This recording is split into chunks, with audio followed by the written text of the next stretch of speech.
Hello, everyone. I'm ZProGamerZ, and I haven't made a commentary in the longest time, but I don't really have a particular reason for making another one, like right now, but I kind of figured why not. It's been a while. I've kind of established a YouTube channel, not really, but I've recently gotten a new PC. I've actually built it, so. And also NVIDIA announced Shadow Play, so I was thinking I can just use that to record some good PC gameplay. Like, this is Zombies. I'm actually thinking if I ever do decide to actually make commentary with it, even though I didn't really make that much before, but if I do decide to, I can do custom zombies, which is nice, and I might even be able to play with other friends, so that's good. So if I do decide to continue on the channel, you could expect that, you know.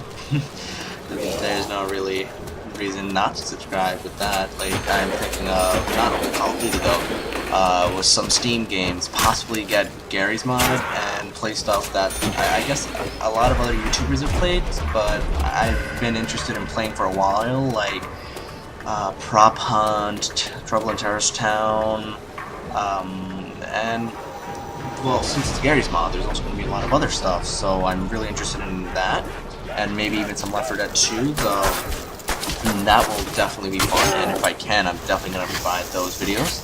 But today, I do want to talk about next gen. If you are watching, I would like to ask whether to put in the comments. Okay, this probably start a flame war if there's actual comments, PS4 or Xbox, and possibly a reason why. I'm picking the PS4 primarily because I am used to the PS2 and the PS3. So that's my reason.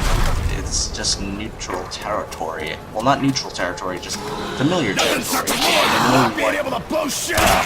I guess I don't know exactly what I'm getting, but I'm used to how Sony deal with things. And just a quick note, this is just a random zombies game I played, and it just ends with a complete fail, so you know, you can expect that. But next gen, I'm getting it at launch, but then again, there's not really a real reason to get it at launch because of two big games that were going to be launch titles, Watch Dogs and Drive Club, for the PS4 at least.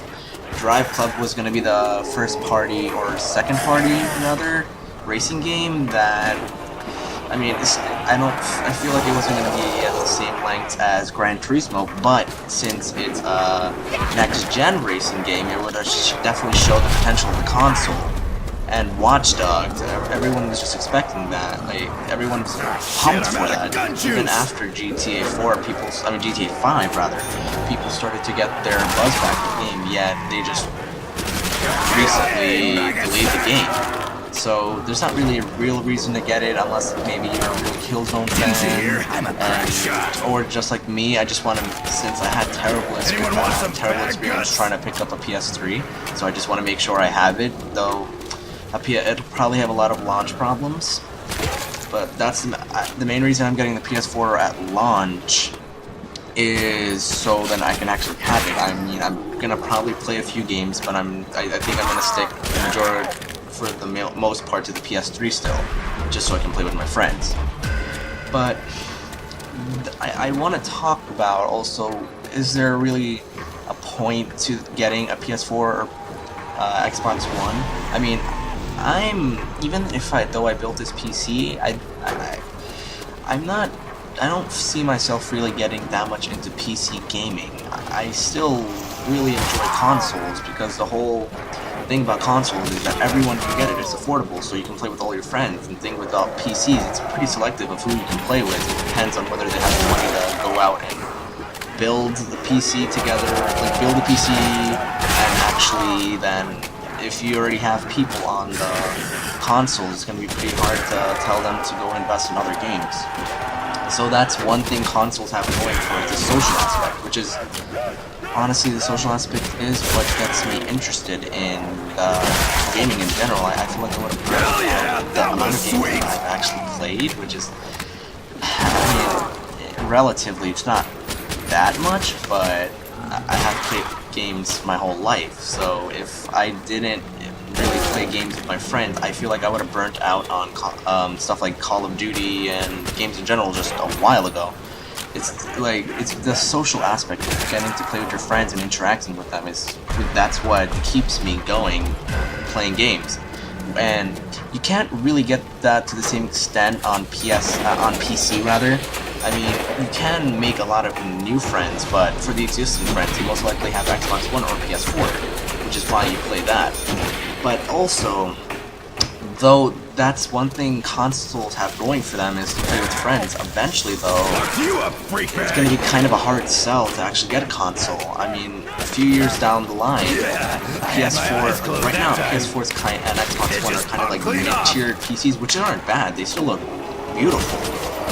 But a few years down the line, the rate that PC gaming is evolving, that they're probably just not going to cut it.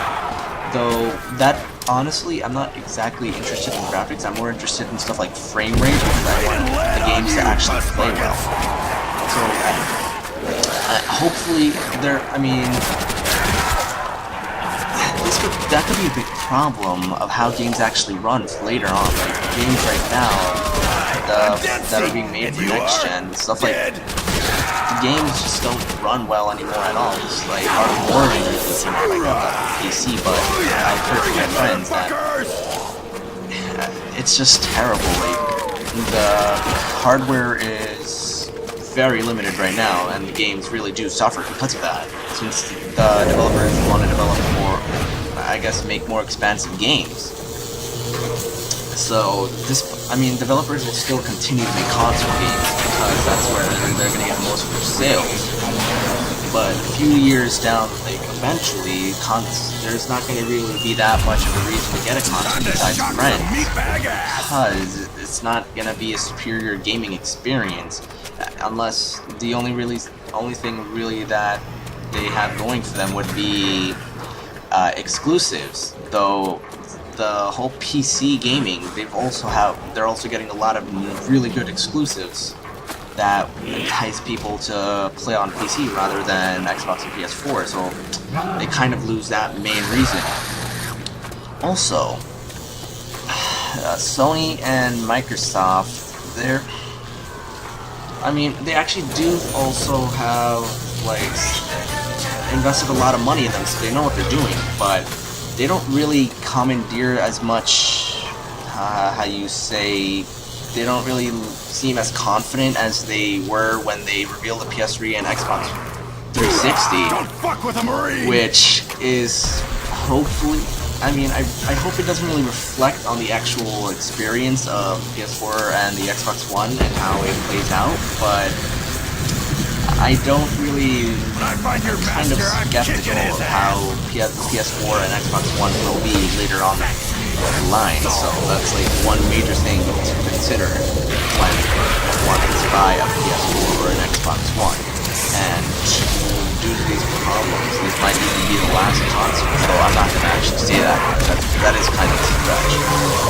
And I guess that's all I wanted to say. Here, I got the Wonder Woman, but I wasn't paying attention to my health completely.